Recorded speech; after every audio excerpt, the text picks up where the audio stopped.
Mahopanishada is the only place where it comes naturally.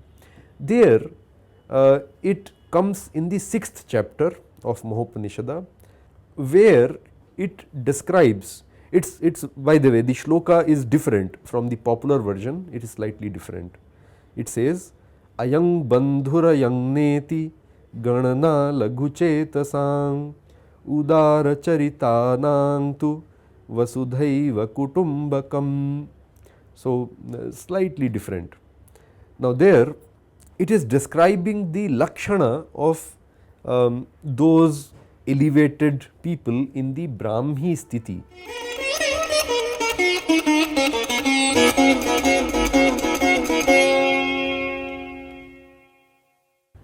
Welcome to the today's talk.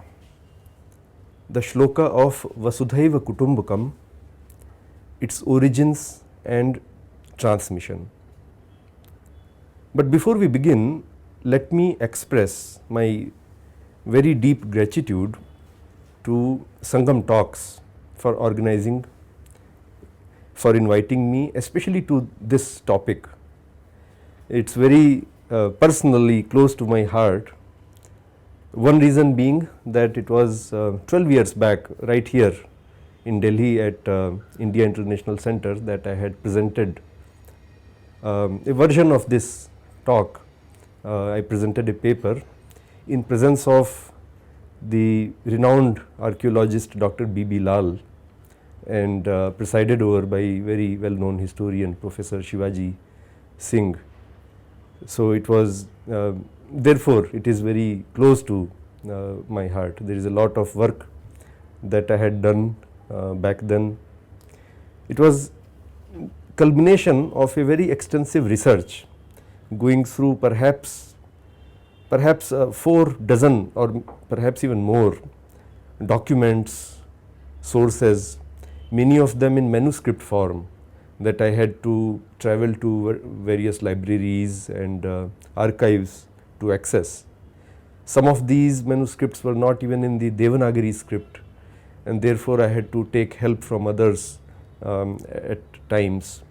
Many of these were not readily accessible. I had to run from pillar to post to seek access to some of these texts, and therefore all that hard work, all that effort that had gone into the research makes it even more special for me. So, thank you once again Sangam Talks for inviting me to speak on this topic. Now, if we take a survey of Samskrita shlokas in the society, of the most popular, most well known shlokas, perhaps the shloka of Vasudhaiva Kutumbakam, Ayan Nijah Paroveti Ganana Laghu Chetasam Udara Charitanam tu Vasudhaiva Kutumbakam. This shloka would probably secure top rank, and if not the top rank, it will be in the top 5 well known shlokas among the public at large. And you can see its popularity not only in the people, among the people, but especially in the politicians, among the speech writers. It is pretty favorite shloka of theirs. And you can see some pretty interesting usage. This shloka literally means that this person is mine and that person is somebody else. This calculation is that of a narrow mind. For the large hearts, magnanimous hearts, the whole earth is but a family. That is the meaning. So, it offers a pretty lofty idea, very tall world view perspective of how to deal with the world. Perhaps that is the reason why it finds much popularity in the speech writers of politicians. And especially we see that of late, in last 3, 4, 5 decades, it has found a lot of appeal amongst the multicultural, globalist point of view. People such as Amartya Sen in his speeches, Amartya Sen refers to this shloka quite often. I was listening to a speech he made some time back, where he quoted this shloka in his speech, and he was denouncing Hindutva and right wing, etc. And he was using this shloka as a stick, kind of, to beat the Hindutva, saying that Hindu tradition says that you should treat the whole world as a family.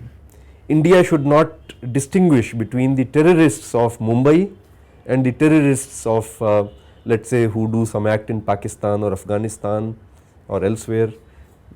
All terrorists are the same. India should deal with indiscriminately between our terrorists, their terrorists, etc. Basically, he was again using this as a template to offer a contrast, supposed contrast, that our ancients had given this Vasudhaiva Kutumbakam philosophy of how to deal with the world, and that niti and that nyaya we have now abandoned, and so on and so forth.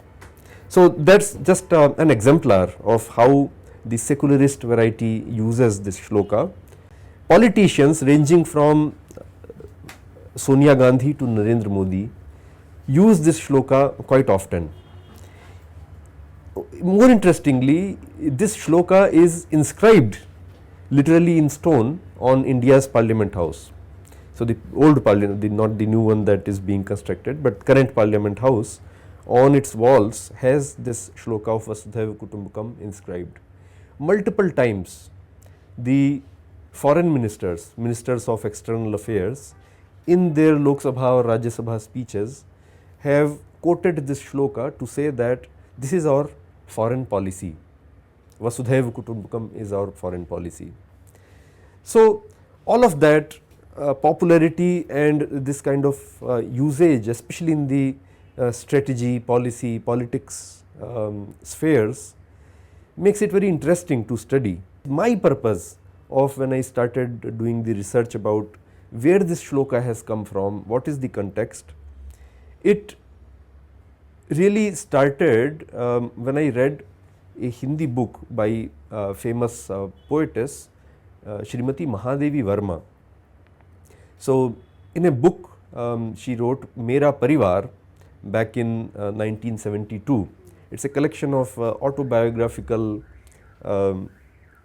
notes about different animals that she had in her life.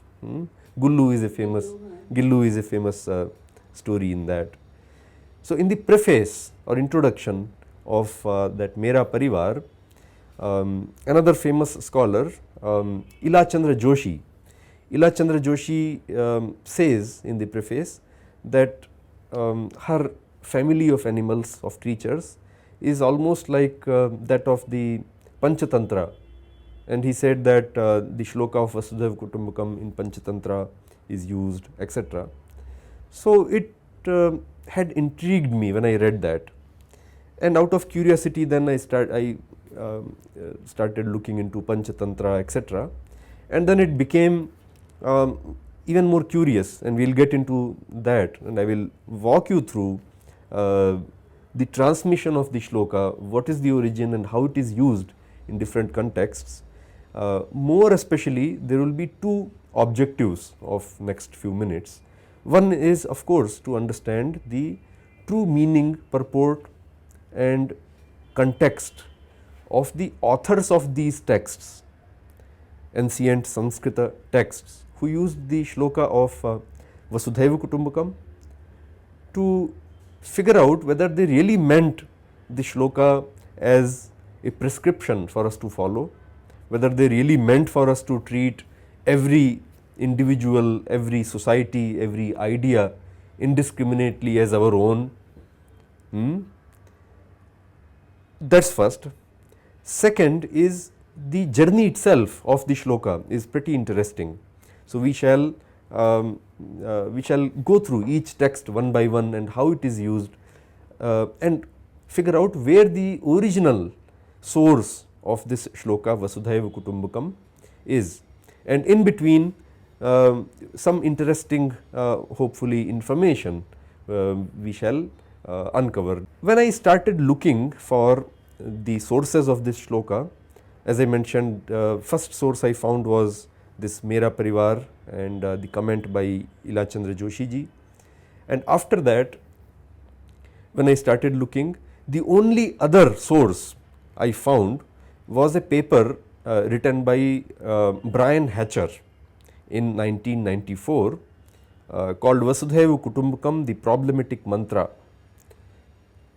So, in that paper also there is only one single source that was mentioned by Brian Hatcher, that is Hitopadesha, just like the one mentioned by Ila Chandra Joshi as well.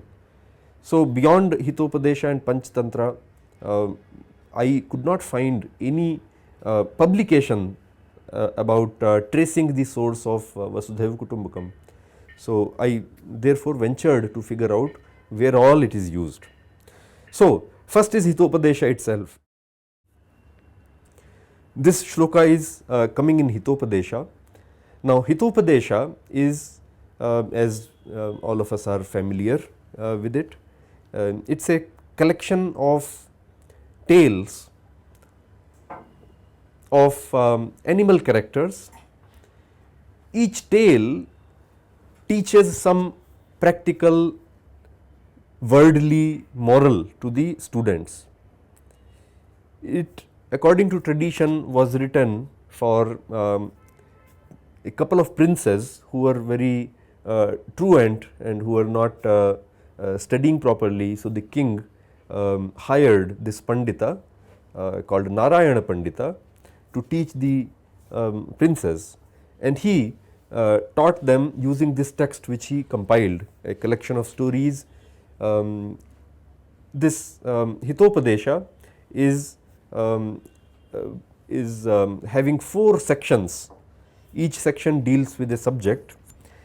The shloka of Vasudhaiva Kutumbakam finds its place inside a story in the first chapter out of those 4, called Mitra Labhaha, gaining of friends.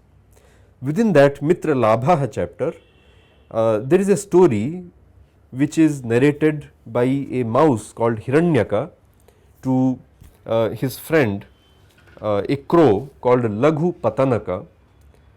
And as again we are familiar, Hitopadesha is a having a structure where one story is looped into the other, which itself has another story. So, therefore, a loop of stories keep on happening, one story inside the other, and this is a somewhat unique literary structure to the Indian texts. So, we find the same thing in Puranas and in Mahabharata, that one narration will start, that narration inside it will have sub narrations. So, Rishi is talking to, for example, a king. Within that talk, the Rishi will say that I had heard this discussion between such Rishi and his disciples. So, now you have level 2, and then that narration of Rishi and his disciples may have a conversation or a story of some other context, some other conversation. So, that way this looping structure is a unique literary device of ancient Indian texts. Hitopadesha follows that. So, in this story, this mouse tells the crow another story which has another crow called Subuddhi, a deer called Chitranga, and a jackal called Kshudra Buddhi. So, these 3 characters, there is a story. Perhaps it may be interesting for me to narrate that story that will establish how this shloka is used. So, what happens? There is in Champakavati forest, there is a young healthy deer called Chitranga. So, this deer is roaming around eating green grass. So, this jackal called Kshudra Buddhi was passing by, and Kshudra Buddhi saw the deer and immediately he wanted to pounce on him and eat him. But he saw that this deer is too young and too strong for me to be able to catch him. So therefore, the jackal thought that it may be wiser for me to first gain his trust, and once I have him in my trust, I can then devour him, which is what he does. He salutes the deer from a distance, then he goes near him, he does the sweet talk with the deer, and deer sees that he is very friendly. He invites him to his home. He says, "Jackal, why don't you come to my home, let me take you to my place." So they are now going to the deer's place. On the way, the deer's friend, the crow, Subuddhi, he is watching from the branch of a tree, and he says, "What's this going on? Deer and jackal, how can they be friends?" So the crow, Subuddhi, he asks his friend, the deer, "Hey, who is that?" Deer says, "He's my new friend. He's very nice. He talks so nice. He's a good jackal." Are you sure? He says, yeah, he's very nice. So seeing his friend in delusions, the crow narrates a story. That story is, so now you are at level 3, another story inside another story. In this story, which we will come back to, it's about a vulture called Jaradgava and a cat called Dirghakarna. So he narrates that story, and that story about sabotage, how internally a society, a person, a civilization can be sabotaged because of trusting wrong ideas, wrong people, wrong elements. So crow, Subuddhi, narrates that story. When that story ends, immediately after that, the reaction from jackal comes. The jackal, Kshudra Buddhi, then narrates the shloka of Vasudhaiva Kutumbakam. Let that sink in. The shloka of Vasudhaiva Kutumbakam is narrated by Kshudra Buddhi, the jackal, who is the villain of the story. He says, "Hey, magnanimous hearts, don't behave like this, that this is my relative, that one is not my relative. For magnanimous people, large hearted people, everybody is a family. What is good, what is bad, what is jackal, what is crow?" So that is the retort which the jackal makes, and that convinces the poor deer that, oh, he is a nice guy, he is very learned also, he is quoting the shlokas, and he takes him to his home. The rest of the story can be summed up very quickly. When the right time comes, when the trust is totally gained, the jackal pounces on the deer, hapless deer, but then our wise crow, Subuddhi, he devises a plan, and through that plan kills the jackal. Jackal is slain and deer is saved. So that way you can understand jackal, the villain who eventually got killed and who wanted to sabotage and cheat this deer, is the one who is saying Vasudhaiva Kutumbakam. But it is important also for us to listen to the other story, in reaction to which this shloka of Vasudhaiva Kutumbakam is uttered by the jackal. So the crow, Subuddhi, narrates the story of Jaradgava, the vulture, and Dirghakarna, the cat. So he says that on the banks of Ganga, there was, long time back, a very old tree which had a hollow. In the hollow of the tree, a vulture named Jaradgava used to live. On that huge banyan tree, there were so many other birds, hundreds of other birds, and those birds, they had little little birds. So when these birds used to go for fetching the food, etc., the babysitting for those little birds would be done by this vulture, Jaradgava. Jaradgava was very old, he didn't have eyesight, his nails had all dropped off, his beak had also fallen off, so he practically was harmless. So birds used to trust him, and in return for his guarding the little birds, they used to give him some food as well. So that's how the situation was. One day there was a cat. That cat named Dirghakarna, long-eared Dirghakarna cat. That cat comes towards the tree seeing so many birds, to have a meal out of them. So, as the cat is approaching, Giddha, although he does not have good eyesight, is able to smell and hear somebody approaching. So, after all he is a vulture, he is a bird of prey. So, he shouts from a distance, who comes towards this tree, I am guarding this tree. So, the cat saw the vulture and got scared for a moment, but cat was very clever. So, just like in the previous story you saw Jackal trying to make a plan of sabotaging the cat Dirghakarna, he does a sweet talk. He says, I am a sannyasin, I am doing tapasya, Chandrayana Vrata in Ganga, I do tapasya whole day, I am a vegetarian, I do not even eat any meat. So, vulture initially laughs, he says, you are a cat and you are saying you are vegetarian, that is really strange. The cat eventually convinces the vulture that I am actually coming here for doing a satsanga with you. We are, bhaichara, bhai. So, cat was able to convince the vulture.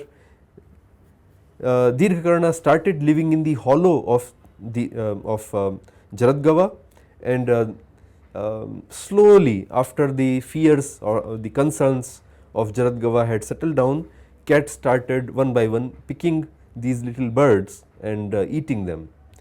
The cat would eat the birds, and the remains of those little birds he would throw near the hollow of the vulture. So, when the birds started noticing their children missing, they did the investigation, and then they saw the bones and remains of their children near the hollow of Jaradgava. So, logically they concluded that this vulture is actually eating away our children, and rest of the story is very simple. They attacked the vulture, cat coolly left the hollow and went his way. The vulture was killed by the birds. So, what is the moral of the story? Moral of the story again is about sabotage. It is about not trusting without inquiry, without proper investigation. Any even though woke, good looking idea sounding good, does not matter if it sounds good, whether it is actually good, that investigation needs to be done. Without understanding the nature, the history, the behavior, the antecedents of an alien, unwittingly trusting them can be dangerous. That is the moral of both of these stories.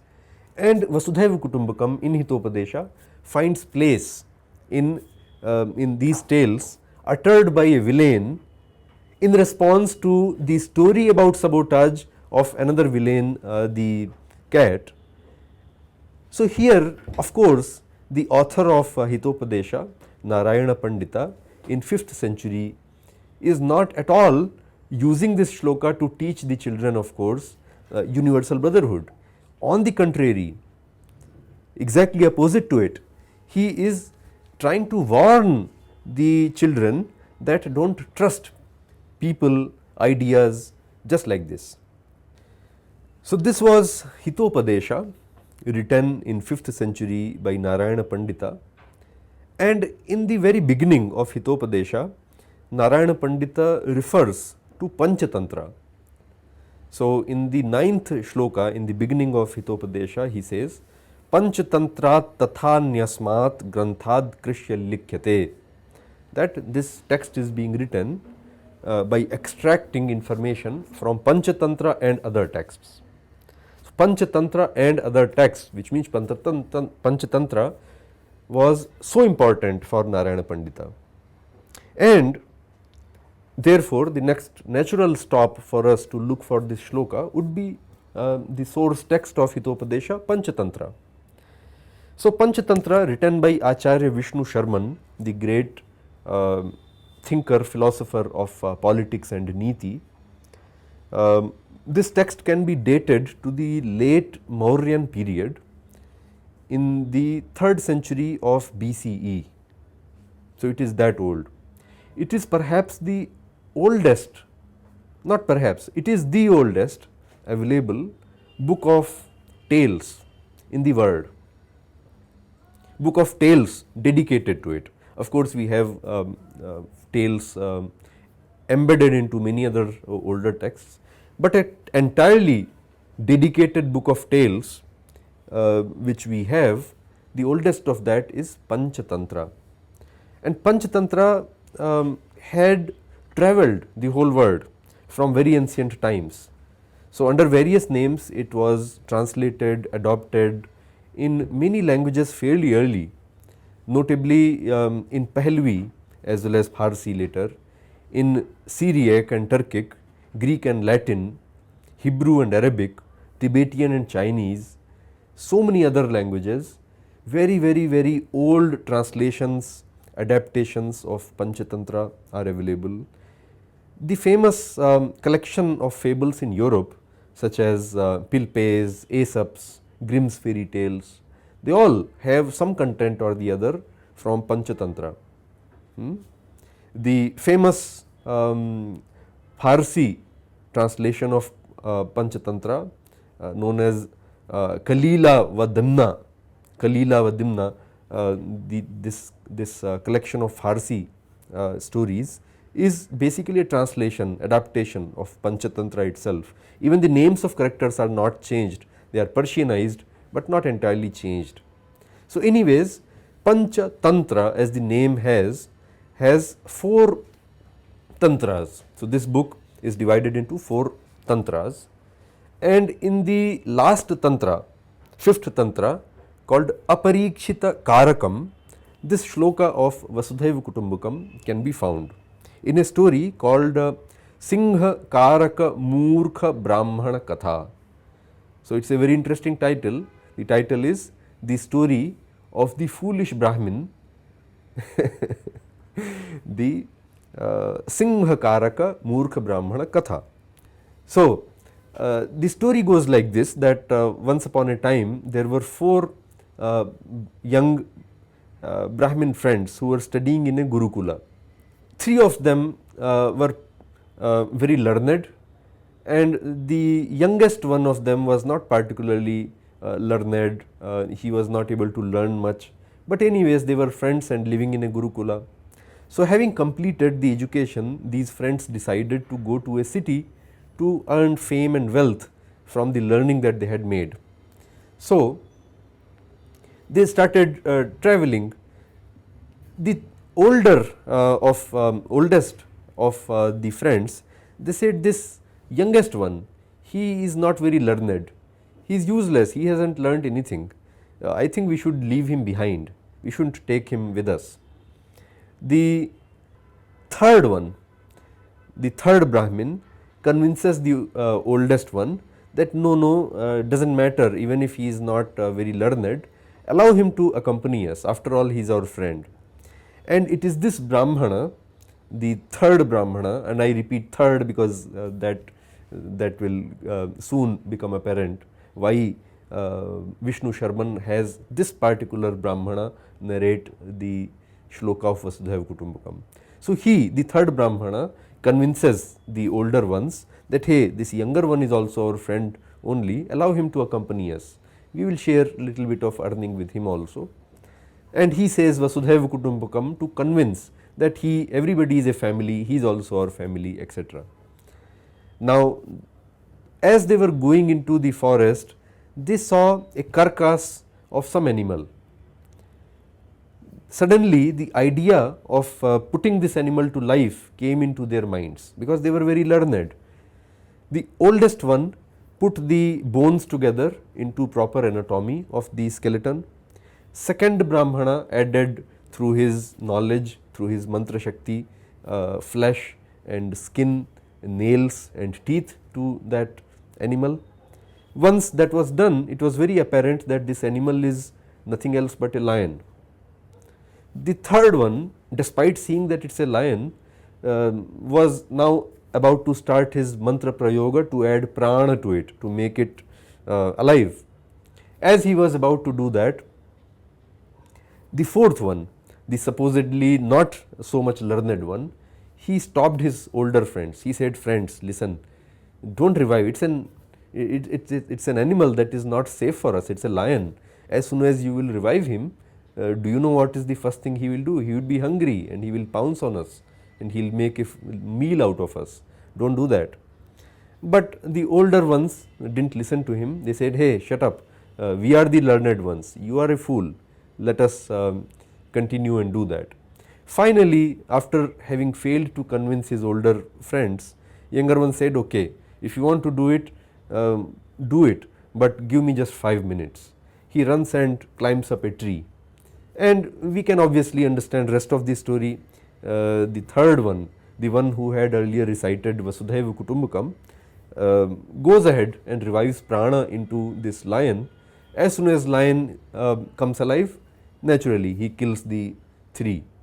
The oldest one, supposedly the dullard, but actually the smart one, he survives and he returns back to his village, of course lamenting the fate of his friends. Now let us understand, underline here the author of Panchatantra, Acharya Vishnu Sharman, in the beginning itself has declared these Brahmanas as fools. Singha Karaka Murkha Brahmana Katha is the name of the tale. Murkh.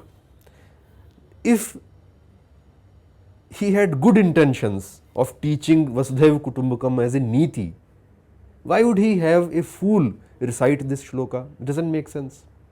He has purposefully made a foolish Brahmana recite this shloka. Even within the foolish Brahmanas, that Brahmana who is the most foolish, who despite having seen that it's a lion, revived the lion to life. He could have made first or the second foolish Brahmana also do it, but the most foolish third Brahmana he made recite this shloka. So just like Vishnu Sharman, just like Narayana Pandita later, Vishnu Sharman is also not giving prescription of Vasudhaiva Kutumbakam at all to us, that treat everybody blindly as your family. No, he is not doing that. He is actually, on the contrary, warning against klishta usage, the not correct usage of this universal brotherhood. So that's Panchatantra. Now Panchatantra itself refers to many niti texts, just like Hitopadesha refers by name to Panchatantra. In Panchatantra, in the very beginning, Acharya Vishnu Sharman remembers many niti teachers who happened before him. There he remembers Chanakya.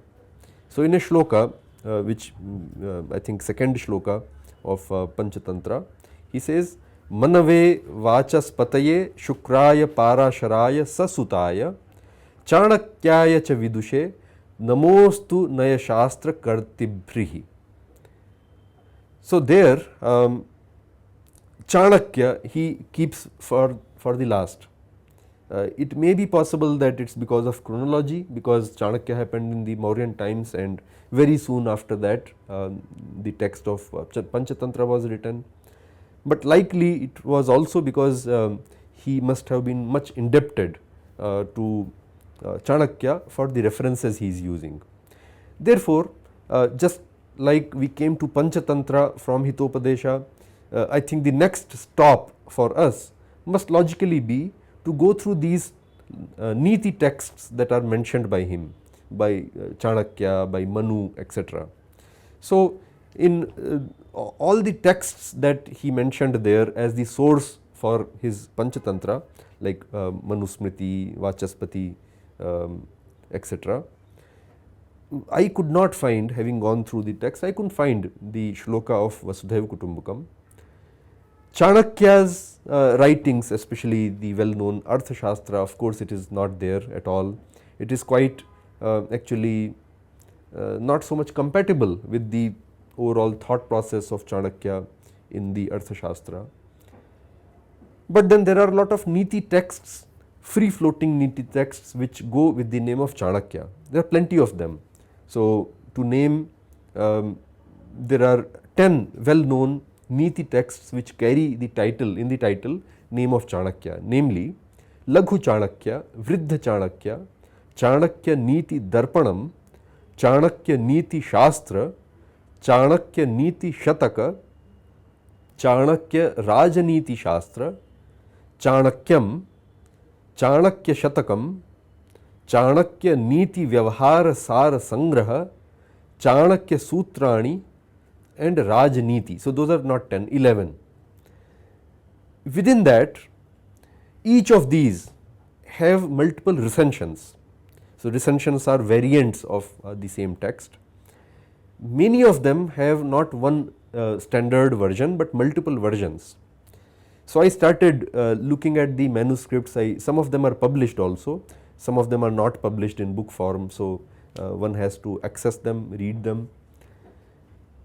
4 of these, the Laghu Chanakya, Vriddha Chanakya, Chanakya Niti Darpanam, Chanakya Niti Shastra, these are published by many scholars. These are available very widely from Tamil Nadu to Kashmir, Nepal, Rajasthan to Bengal. Only in 2 manuscripts of all these, perhaps more than 20 published and non-published versions of these texts I had to see. Out of that, only 2 had actually the shloka of Vasudhaiva Kutumbakam in them. One manuscript, single manuscript of Vriddha Chanakya, which I found in Tanjore library, only one. Now for Vriddha Chanakya there are other recensions also, they do not have shloka of Vasudhaiva Kutumbakam, but Tanjore recension of Vriddha Chanakya did have this shloka. And only one version of Chanakya Niti Shastra. So Chanakya Niti Shastra is also popular text. Most of the recensions did not have the shloka of Vasudhaiva Kutumbakam, but one particular version of text that I saw did have it. So again, how do we decide whether it was naturally part of Chanakya's teachings or it was later addition? So I should mention that very famous scholar Ludwig Sternbach. Ludwig Sternbach was an American Indologist scholar. He operated in 1950s to 1970s, passing away middle of 1970. One of those few Western Indologists who we can sincerely admire, who not only had deep enough scholarship, but even the good intentions towards the Hindu system of knowledge, Hindu scholarship, etc. It comes across in all his works. But not to digress, Ludwig Sternbach had done amazing research about Chanakya's Niti texts. He actually compiled a critical edition of Chanakya's shlokas, Niti shlokas. So I referred to Ludwig Sternbach's research, and especially he has created a statistical kind of methodology of identifying interpolations, which shloka came later, got added by later authors, and which was core part of the text. He has some kind of a statistical methodology. So I used that to understand whether Vasudhaiva Kutumbakam shloka could have been naturally part of any of the Chanakya texts. Answer is no.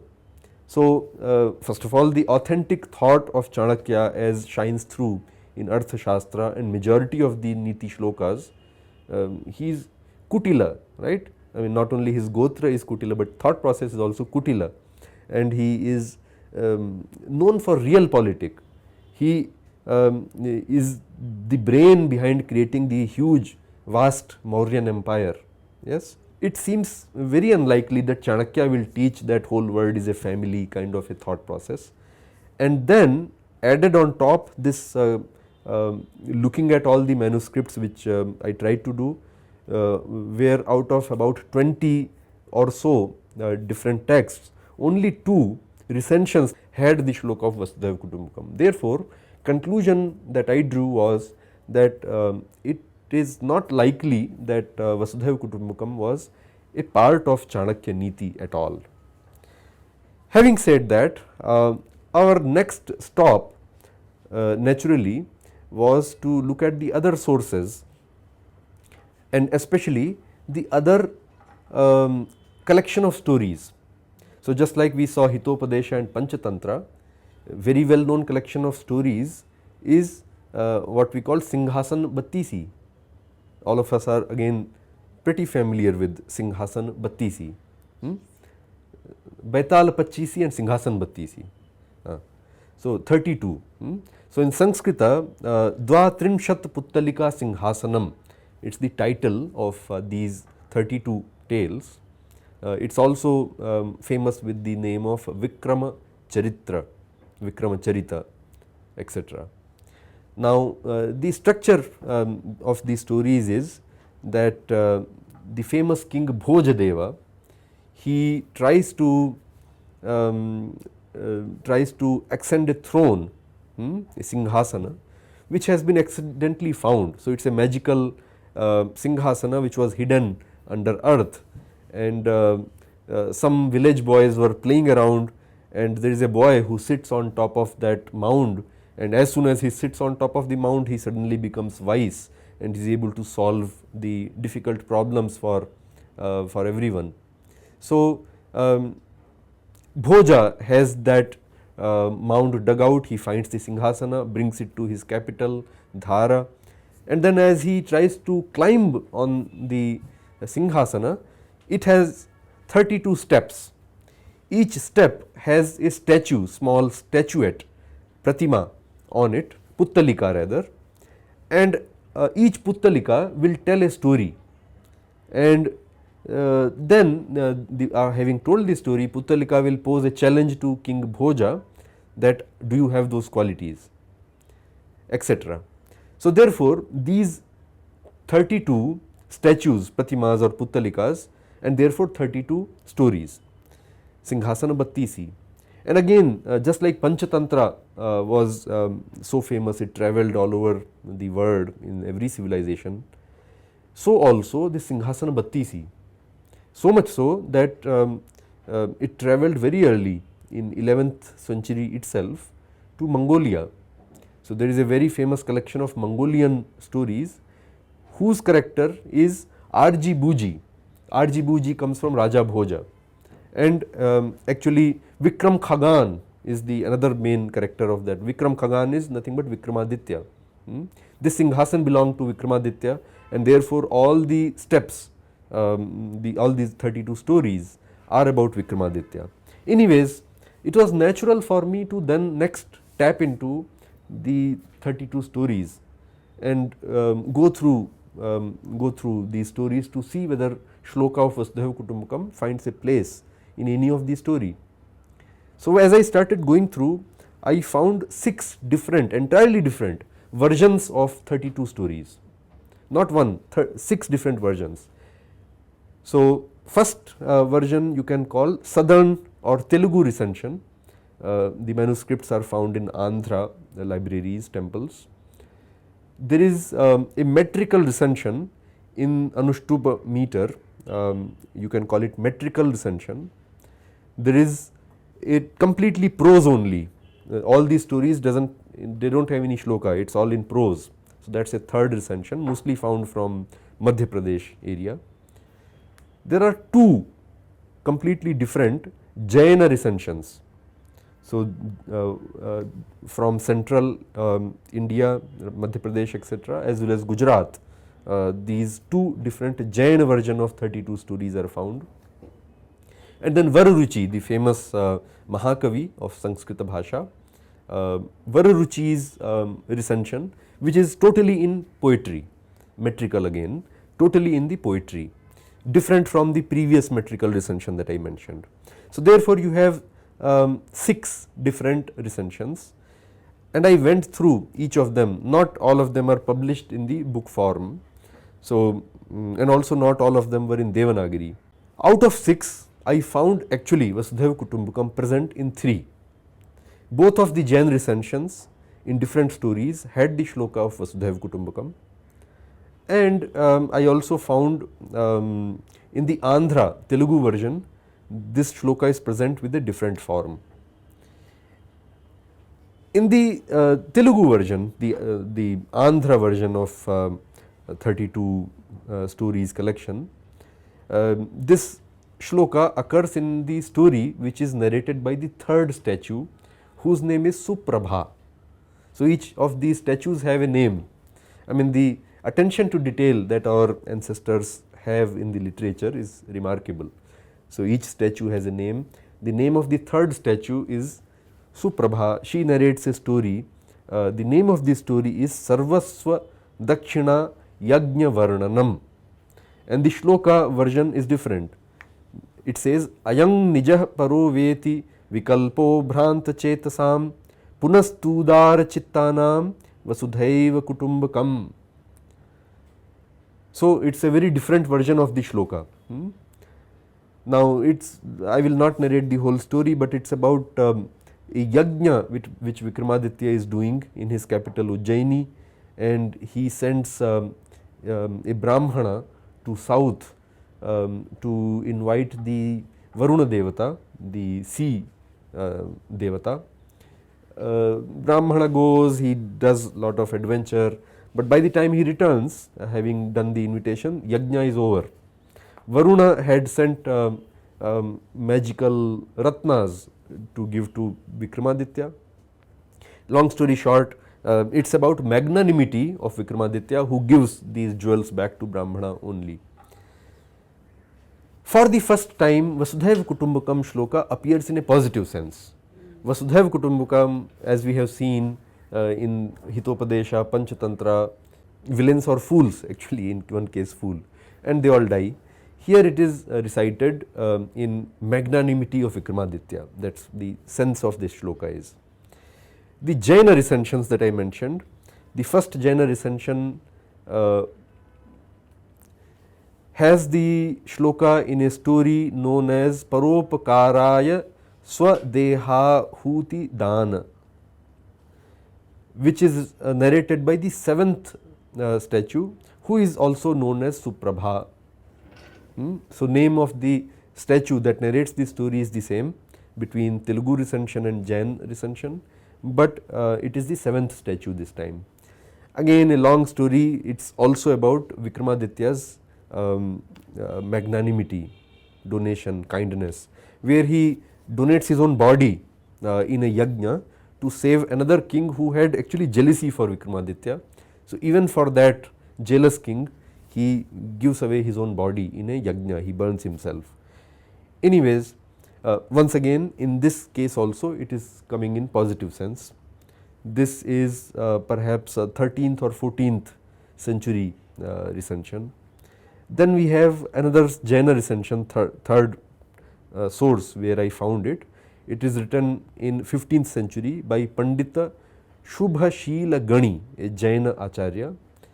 There also the statue's name is Suprabha, etc., etc., and it is again in a positive sense. So we see that at least by the time of 11th, 14th, 15th century, Vasudhaiva Kutumbakam had been transformed into a positive sense. It had become more or less a representative of magnanimity, large-heartedness, etc.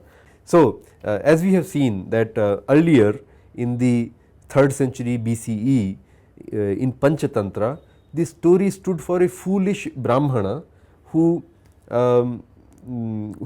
gets killed because of his foolishness, and this shloka represents kind of that foolishness. To the Gupta times in Hitopadesha, where the shloka is actually a warning against subversion, against trusting somebody or some idea unwittingly.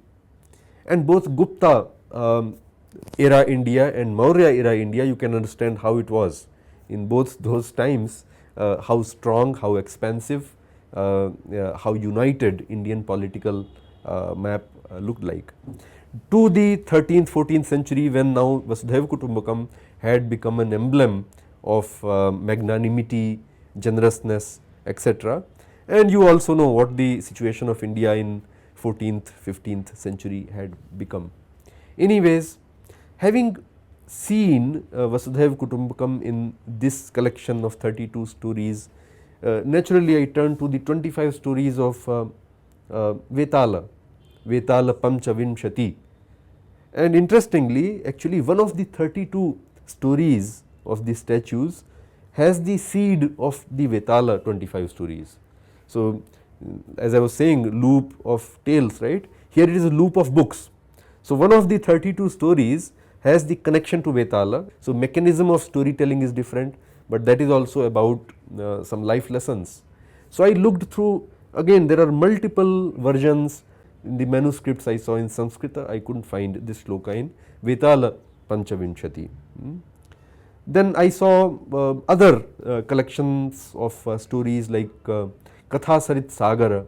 Kathasarit Sagara is another pretty ancient collection of stories, comes from perhaps 1st century BCE to 2nd century of Common Era. Multiple recensions. I saw Kathasarit Sagara recensions, but I did not find this shloka there. Now, this shloka naturally has become what is known as Subhashita. So, Subhashita means well said, literally, is a free floating, nice to hear and kind of a capsule of knowledge, wisdom, that is called Subhashita. So, there is a very famous Subhashita about Subhashita. Aphorism, yeah, aphorism of wisdom. So, there is a famous Subhashita about Subhashita which says, Bhashasu mukhya madhura divya girvana bharati tasyang hi madhuram kavyam tasmadapi subhashitam. That amongst all the languages, Sanskrit bhasha or Girvana Bharati bhasha is the sweetest and the chief and also divine. Within Sanskrit too, its poetry is the foremost sweetest portion, and within poetry also Subhashitas are the sweetest portions. So, that way it establishes the greatness of Subhashita. Subhashitas were aphorisms. They were used, they are still used as adages, kahavat as we say in Hindi, on any context. Suddenly an applicable Subhashita would be uttered, which would kind of nail the point or reinforce the point one is making. It was used by people to enhance their speech, their forcefulness of whatever they were saying.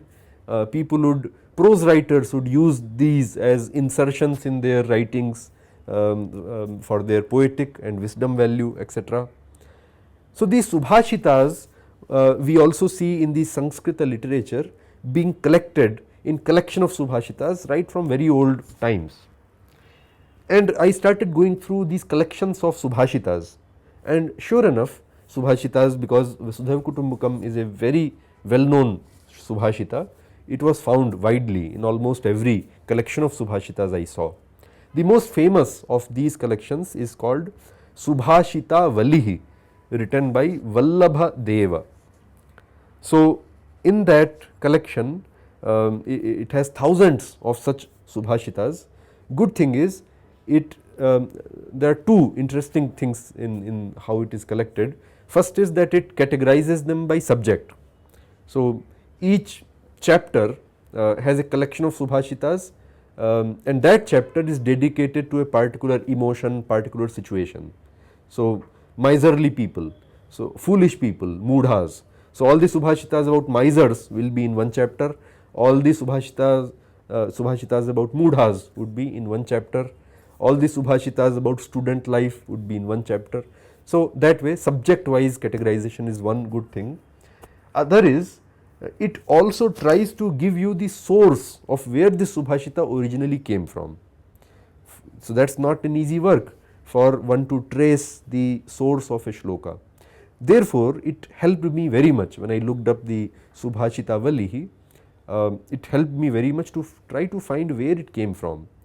So, at the number 498 in the sequence, the shloka of Vasudhaiva Kutumbakam appears in the chapter about generous people. So, of course, we saw it appeared in already 11th century in the Singhasana Battisi. for generosity of Vikramaditya. Naturally, it was about generosity, which is how Vallabhadeva categorized it. But as I was saying, he gives a clue about where it came from. So, there in his Subhashita Vallihi, Vallabhadeva says that this shloka was written by poet Udbhata Bhatta. Udbhata Bhatta was a very important poet from Kashmir. He was actually not only a poet, he was a great politician also. He was Prime Minister at that time of the King of Kashmir. He finds mention in all the histories of Kashmir country. He was also a philosopher and an acharya of the atheist darshana, Lokayata or Charvakan particularly. He was a Charvakan, very well known Charvakan. So, Charvak philosophy he has written works on. Anyways, since I got the clue that from Vallabhadeva that this shloka was written by Udbhata, my next natural stop was to scan through the writings of Udbhata Bhatta. So, there are three works of Udbhata which are known by us that he wrote. First is Bhamaha Vivarana, which is a commentary on Bhamaha, another great Kashmiri poet and acharya of poetics. He wrote a commentary on that. Then Kumara Sambhava, a poetry that he had written. Kavya Lankara Sar Sangraha, another work that Udbhata wrote. Out of these, only the last one, Kavya Lankara Sara Sangraha, is the only work which is now available to us. Other two works have been destroyed, lost. There are fractions of his writings which are captured by other authors, so therefore I had to go through additional texts. Indu Raja, who was the guru of the famous savant Abhinava Gupta, Indu Raja was his teacher. Indu Raja wrote a Laghu Vritti, a text, Laghu Vritti. There he quotes Udbhata Bhatta. And indeed, there are several other authors who sporadically have used quotations from Udbhata. So, I went through all of them, but I failed to find the shloka of Vasudhaiva Kutumbakam.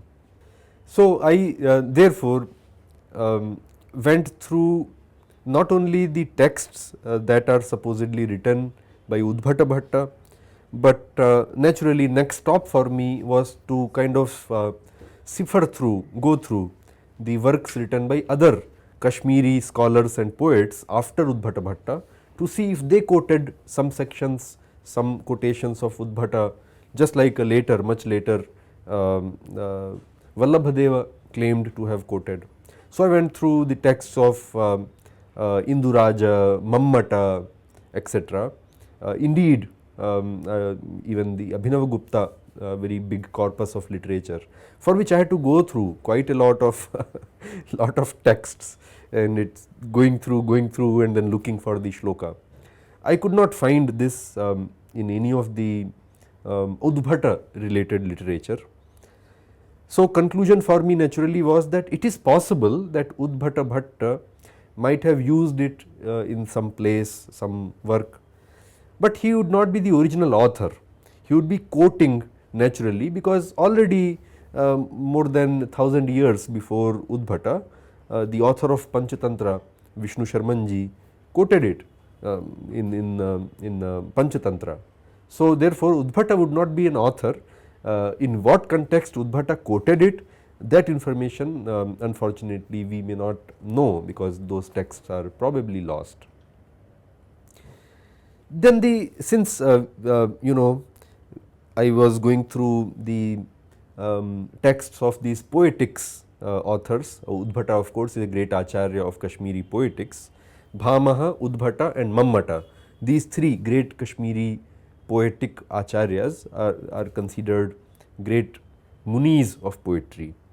Naturally, having seen those and having seen the Chanakya's aphorisms, next thing was to look for those in Bhartrihari. So Bhartrihari is other very great famous author of aphorisms. So Niti Shataka, Shringar Shataka, Vairagya Shataka. So these three collection of 100 shlokas in each of those are famous works of Bhartrihari besides other works. And he has connection supposedly with the Singhasan Battisi etc., right, from because he is related to Vikramaditya. Anyways, so I went through the three Shatakas, Niti, Vairagya and Shringara, especially Niti Shataka naturally, and it is not one single version, just like Chanakya's aphorisms.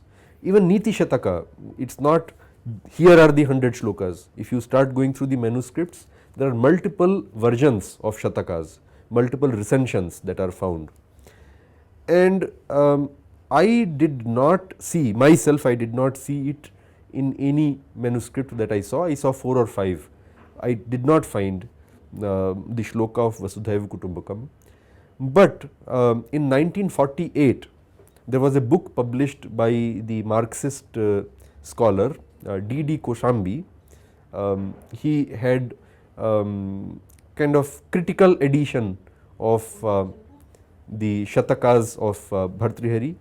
Bhartrihari Virachita Shatakatrayadi Subhashita Sangraha, that is the name of that critical edition. So there in that book, D.D. Koshambi for some reason he included the shloka of Vasudhaiva Kutumbakam. So probably he saw it in some manuscript, but since it is absent in majority of the manuscripts of Niti Shataka, most likely it is going to be the case that it was an interpolation, it was just one recension probably which did have it. But outside of D.D. Koshambi's version, I did not find the shloka of Vasudhaiva Kutumbakam either in any published version or in 4 or 5 manuscripts that I examined. So that is Bhartrihari. So naturally we can rule out it to be included by Bhartrihari. Besides, Bhartrihari is he occurred much later than the author of Panchatantra. So if Panchatantra already had the shloka of Vasudhaiva Kutumbakam very widely in all its manuscripts, it seems unlikely that Bhartrihari would use that shloka, because Bhartrihari is not just collecting the shloka, he is the poet, he is writing original shlokas. So it is extremely unlikely that out of the 100 Bhartrihari shlokas he would include a shloka of somebody else. So we can rule out Bhartrihari as anything to do with the shloka of Vasudhaiva Kutumbakam. Then naturally I went through various Purana, at least the main Puranas. I went through Mahabharata, not just the critical edition which has few shlokas, but various recensions of Mahabharata, larger one, Gita Press and other versions. I could not find the shloka of Vasudhaiva Kutumbakam either in the Puranas or in Mahabharata. And I mentioned Mahabharata and Puranas because Panchatantra and Hitopadesha do quote from Mahabharatas and Puranas. So it was likely that it could have been there, but I could not find the shloka there. So far we saw Hitopadesha, Panchatantra, collections of aphorisms of Kautilya, Bhartrihari. We saw the collection of Subhashitas such as Vallabhadeva. We saw Kashmiri poetry. We saw Singhasan Battisi, Vetal Panchavimshati collections. We saw Kathasarit Sagara, and I mentioned where I have found, where I have not found already. So where did it come from? That I have kept for the last. It came from an Upanishada. This shloka is part of an Upanishada known as Mahopanishada. Mahopanishad is the original source of this shloka. It is a very old, very ancient Upanishad although not as much popular perhaps in our time as the other Upanishad, but it's pretty ancient for sure. We see that great scholars, acharyas like Sri Ramanujacharya quotes from this Upanishad in his commentary on Brahma Sutra. We also see Sri Yamunacharya in his Purusha Nirnaya quote from Mahopanishad. Similarly, Narayanarya in Tattva Nirnaya, Yadav Prakasha in his commentary on Srimad Bhagavad Gita, they all quote Mahopanishad. There is an entire commentary on Mahopanishad itself written by Shankarananda. And interestingly, the name of Mahopanishad finds mention in Mahabharata itself. So, in Narayaniya section of Shanti Parva, not once but twice the glory of Mahopanishad is mentioned. So, Mahopanishadam mantram adhiyanana swaranvitam panchopanishadair mantrair manasadhyayatah shuchi. And another place, idam mahopanishadam chaturveda samanvitam sankhya yoga kritam tena pancharatra So, like that they describe Mahopanishad as a great source, definitely from the Vaishnava perspective, because it's in the Narayaniya section, which is in Shanti Parva. Anyways, for sure in Mahopanishad this shloka is not only present, but present in a natural core content of the text. Unlike in Hitopadesha and Panchatantra and Singhasana Battisi, etc., where it is explicitly quoted by somebody, some character or somebody is quoting this shloka to address their point. Here it is not a quotation, it is natural flow of the text. In every other text where it is present, it is a quotation. Sometimes even in Hitopadesha manuscripts you see they would say as it has been said, they would say. Some places it says Rishi Proktam, it would be said that Rishi has said it. So, if Rishi has said it, naturally it has connection to Vedic corpus, and Mahopanishad is Vedic corpus, right. So, that is the only place, Mahopanishad is the only place where it comes naturally. There it comes in the 6th chapter of Mahopanishad, where it describes, it's by the way the shloka is different from the popular version, it is slightly different. It says, Ayang bandhura yangneti ganana laghuchetasang udara charitanang tu vasudhaiva kutumbakam. So, slightly different. Now, there it is describing the lakshana of those elevated people in the Brahmi sthiti. So, those Mahapurushas who are in Brahmi sthiti, this portion of the text says, for them naturally the whole world becomes a family. It is not an ayojana, it is not an pretense to believe that whole world is a family. These Brahmi sthiti people feel even mosquito is their brother, even a small insect, an animal, somebody who they have absolutely no otherwise connection, because they see ekatma in everything. They have realized that state. They feel pain if they see somebody else in pain. They feel happiness if they see somebody else in happiness. It becomes their character. It is not a niti. Niti is something which you intellectually prepare yourself and to behave in a particular way. Here it is not a niti.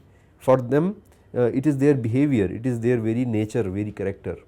So, that is what the usage of the shloka is as a lakshana of that Brahmi sthiti in Mahopanishad, which then is finally the source of this shloka of Vasudhaiva Kutumbakam. Anyways, That was the journey of transmission of the shloka. Couple of lessons we can probably draw from this. One is that for sure the context in which we currently see the shloka of Vasudhaiva Kutumbakam often recited, such as the examples I gave by Amartya Sen, or politicians ranging from Sonia Gandhi to Narendra Modi, or foreign ministers in Indian Parliament, that it's our foreign policy, putting it, inscribing it in the Parliament House. That's complete subversion of the context of original spiritual meaning of Vasudhaiva Kutumbakam. It is cliched derivation of that meaning. It is not at all a prescription by our ancestors to us for behaving with the world. It's not a prescription, it's not a niti, it is not a way to behave. We have to keep our guards on when we interact with other elements. We need to study the behavior patterns, their antecedents, their philosophy, their intentions and history before you trust and bring them into your system. Unlike how the gullible deer, without considering that jackal cannot be a friend of of a deer, invited jackal because he was sweet talking. Here our Niti texts in fact teach us exactly opposite of that. They teach us to be on caution when you hear such kind of sweet talks, to be on guard against blindly trusting any of that. That is the teaching, that is the first. Second, removed from the original context, such as here the spiritual meaning of Vasudhaiva Kutumbakam, where it is very lakshana of a Mahapurusha in Brahmi Sthiti, removed from that just because of its aesthetic nice sounding value, applying this in worldly context, often would cause harm. It does cause much harm, because that is not the intention of the Rishi when they said that in the Upanishad. And unfortunately we see that happen in so many other contexts, so many other places. Shlokas of Bhagavad Gita or Manusmriti or other sacred literature is plucked out of context and used. Even the Vedas, even the core Vedika mantras also are quoted left, right and center without context, which causes nothing but damage actually. So anyways, how do I conclude? It was very, it was lot of work, and I think what can be better reward than my paper being accepted to be presented in the conference chaired by B.B. Lalji and Professor Shivaji Singh ji, various other scholars. This research got quoted by many famous scholars such as Shri Vivek Debray ji, Dr. Konrad Elst, many others, in many books and many papers, many articles. So that was a moment of a lot of fulfillment for me, and therefore I once again must thank Sangam Talks particularly about this topic. Thank you so much.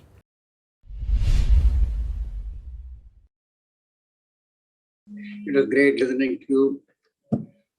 This topic is something which I think every Indian must listen to you. This fun, what you have brought out today, talked about Vishnu Sharman and Narayan Panta and this Chanakya. To put them all together and see what a fund of knowledge which is available within our own country, which I don't think we ever realized earlier, and we still don't realize. Right in the beginning, you talked about Vichar Chinta, people who have broad minds or mature minds talking about this. I would like you to explain this a little more and just confirm that people with broad minds talk of Deva Kutumbakam. Obviously, that also means that people who are not of such high-minded talk of that. And their activity otherwise has to be taken into consideration. Second, you have given a number of instances where advisors have gone wrong. You've given a number of instances of that. Maybe does it still continue in our political circles even today? Third, you have talked of people quoting this particular thing, like devil quoting the scripture. All these guys trot out a part of this and cut out the other part. And invariably, the people who are quoting this are those who wish to put you to sleep. And fourthly, since you have done so much of study on this, do you think we also should study a question of this ahimsa paramo dharma, how far it is applicable and to whom it is applicable? Maybe we have not studied it enough. So these are the small little 4 points. I'll be grateful. No, thank you very much, Colonel Mahodaya. You brought out perfectly the gist of what I was trying to say. If I start giving instances of its usage, you would be amazed.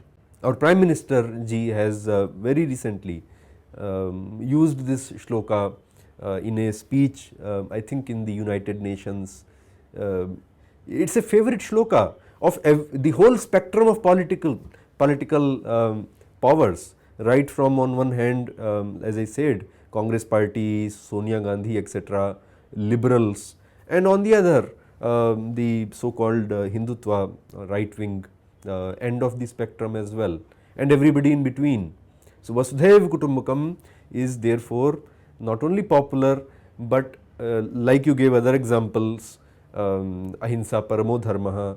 Another one, ekam sat viprah bahudha vadanti, that is also Shruti Vachana. That also they misuse. It's not intended meaning of that shloka, the way they say that, oh, all religions are equal because ekam sat viprah bahudha vadanti. That's not the intended meaning of the Veda when they say that.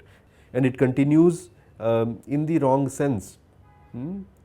I hope that answers Colonel Mahodaya. Do you see any solutions like for this misquoting to be? Do you see a vice crow happening or in the public conscience maybe? Yeah, I think the solution is awareness, and now with the kind of platforms we have, awareness is more easily done. Now you don't have monopoly or dependence on public awareness by the mass media. Now you have social media. So awareness, and again I think part of that awareness is not to be taken in by quotations, sweet talk, giving so much value to people talking nice things. So the awareness has to be to judge by facts the behaviors, not the sayings and words so much. Judge people by behavior, by their history, by their actions, by their pattern of what they have done, rather than what they say, what they talk, etc. So again and again and again we need to remind ourselves and the society to pay attention to the facts of the behavior, not the words. One last, a little personal question. So much knowledge, you have been through every text possible. How long did it take you? And what was the motivation? So it took me about 7 or 8 months to go through all these texts. I'm not a full-time academician, right? I mean, I have a day job. So this was more like a weekend job to go to different libraries. Many of them were in different cities. Fortunately, when I did that research in 2009, I was living in Calcutta. Calcutta is a very rich source of archives, manuscripts, etc. There are multiple libraries of manuscripts.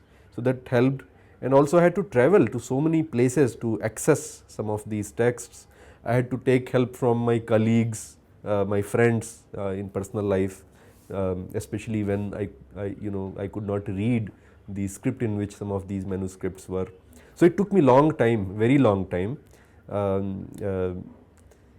Also, it required quite a bit of challenges for me in being able to validate, because it is a respected shloka. Vasudhaiva Kutumbakam is popular and so respected. So, challenge for me was to not run it down. I mean, it is a hoax only when used in the wrong context. Otherwise, it is a Shruti Vachana, it is part of an Upanishada which is very established, very respected. So, the shloka itself, I had to be careful, not run down. Only the wrong usage of the shloka is what I was against. So, the challenge for me was that part as well.